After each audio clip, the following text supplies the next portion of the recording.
Assalamualaikum warahmatullahi wabarakatuh. Alhamdulillahirabbil alamin wassalatu wassalamu ala asrofil anbiya wal mursalin sayyidina Muhammadin wa ala alihi washabihi ajmain. Rabbi shrah li sadri wa yassir li amri wahlul 'uqdatam min lisani yafqahu qawli. La haula wala quwata illa billahil aliyil azim. Amma ba'du.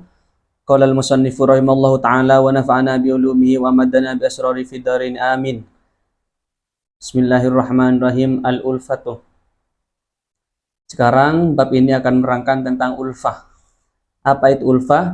Hiya al-isti'nasu bin nas wal farhu bi liqaihim.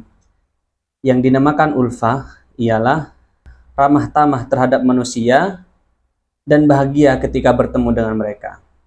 Nah, itu yang dimaksud dengan ulfah. Berarti kita bisa simpulkan bahwasanya makna dari ulfah yaitu rukun.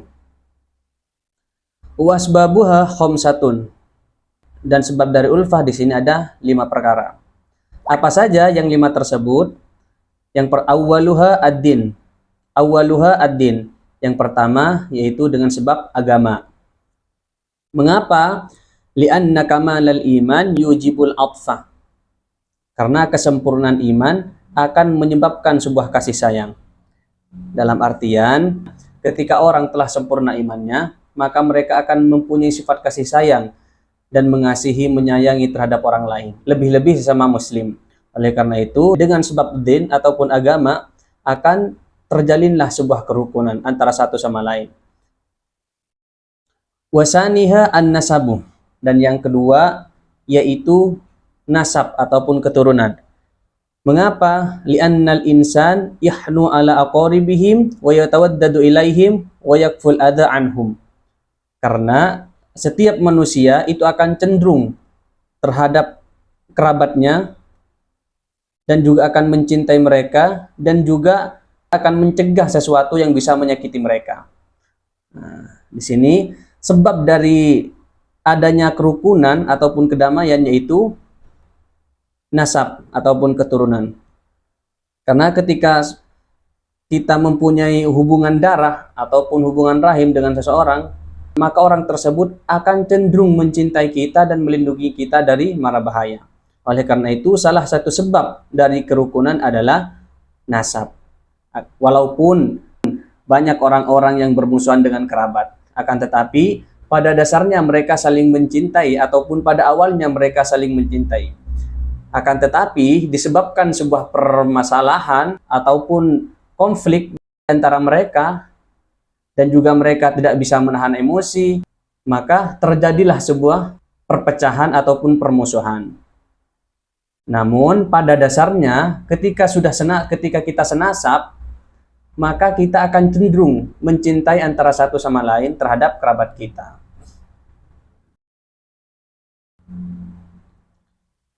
Kama qala Nabi sallallahu alaihi wasallam, innar rahimah idza tamassat ta'atafat.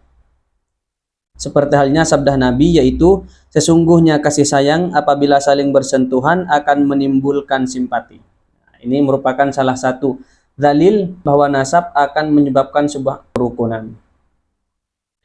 Wasalisuha al-musaharatu. Nah, sebab yang ketiga yaitu perkawinan.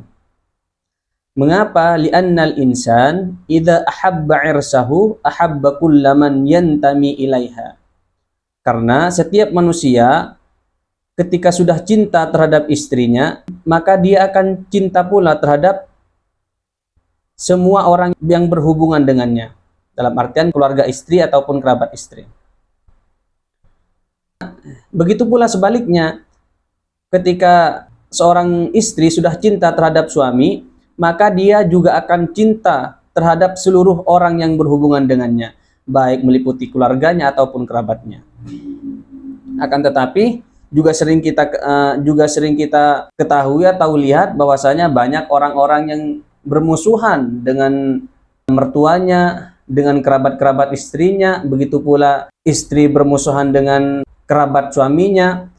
Nah, hal itu disebabkan sama halnya seperti yang tadi saya sebut, yaitu disebabkan sebuah konflik ataupun permasalahan yang mereka pun tidak sabar terhadap permasalahan tersebut, jatuh terhadap hasutan syaitan, maka hal tersebut akan mengundang sebuah permusuhan dan tidak adanya kerukunan.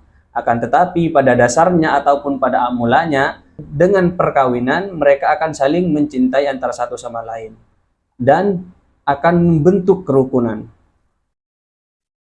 Qala Khalid bin Yazid bin Muawiyah, kan abghad khalqillahi ilayya alu Zubair hatta tazawwajtu minhum fasaru ahabba khalqillahi ilayya. Khalid bin Walid bin Muawiyah berkata, makhluk Allah yang paling membenci saya ialah keluarga Zubair. Sampai saya menikahi salah satu di antara mereka, maka mereka menjadi makhluk Allah yang paling mencintaiku. Nah, ini merupakan salah satu bukti bahwasanya perkawinan akan mendatangkan sebuah persatuan dan mengundang sebuah kerukunan. Warabi'uha al-birru, dan sebab kerukunan ataupun kedamaian yaitu albir. Apa itu albir? Wahwa al-ihsanu ilan nas, berbuat baik kepada manusia.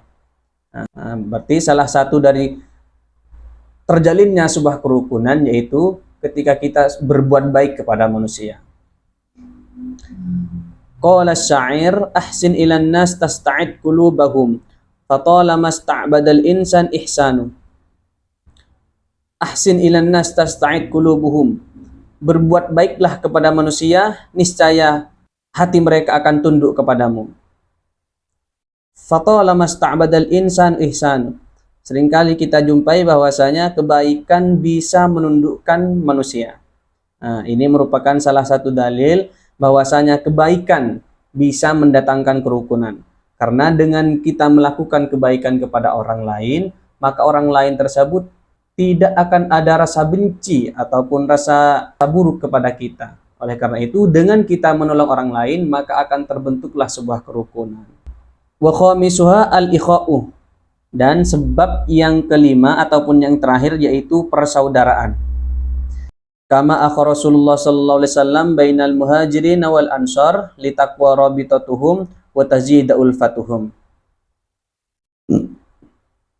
Seperti halnya Rasulullah yang telah mempersaudarakan antara sahabat muhajirin dan sahabat ansor. Tujuannya apa? Litaqwa rabitatuhum wa tazida ulfatuhum. Tujuannya ialah untuk menguatkan hubungan mereka dan menambah kerukunan mereka. Nah, ini merupakan salah satu bukti ataupun dalil bahwasanya persaudaraan akan menghilangkan permusuhan dan juga mendatangkan sebuah kerukunan. Wa amma fadlul ulfati, adapun keutamaan rukun yaitu al-ifadatu wal istifadah. Yang pertama, memberi faedah dan mendapatkan faedah. Artinya, ketika kita sudah rukun dengan orang lain ataupun dengan manusia, maka bagaimana? Maka kita bisa mengambil faedah dari mereka dan juga bisa memberi faedah kepada mereka. Begitu pula sebaliknya, mereka bisa mengambil faedah dari kita dan juga memberi faedah kepada kita. Wat ta'awanu 'alal birri wat taqwa, dan keutamaan yang selanjutnya dari rukun ialah saling tolong-menolong dalam kebaikan dan juga takwa. Keutamaan yang selanjutnya yaitu ketika kita sudah rukun, baik kerukunan tersebut terjalin gara-gara perkawinan ataupun persaudaraan ataupun kerabat dan selainnya, maka bagaimana? Maka kita akan saling tolong-menolong antara satu sama lain, baik dalam kebaikan ataupun ketakwaan. Wa bidzalika tastaqimul akhwal wa ta'tadilul umur. Maka dengan demikian tegaklah keadaan dan imbanglah sebuah urusan. Qala Allah Ta'ala wa'tasimu bihablillahi jami'a wa la tafarraqu. Allah Subhanahu wa taala berfirman dalam Al-Qur'an, berpegang teguhlah kalian semua terhadap tali Allah, wala tafarraqu, dan jangan bercerai-berai. Sama halnya seperti sebuah lidi, ketika hanya satu lidi, maka akan gampang untuk diputuskan. Akan tetapi ketika lidi itu disatukan menjadi sapu, maka tidak gampang untuk dipatahkan. Sama halnya dengan manusia, ketika manusia rukun dan bersatu, maka mereka tidak gampang untuk digoyahkan. Akan tetapi ketika mereka sudah bercerai-berai, maka mereka gampang untuk digoyahkan ataupun dipatahkan. Hadza minni wal afwa minkum. Mudah-mudahan ilmu yang kita dapatkan bermanfaat. Subhanakallah wa hamdik wa asyhadu an la ilaha illa anta wa astaghfiruka wa atubu ilaik. Assalamualaikum warahmatullahi wabarakatuh.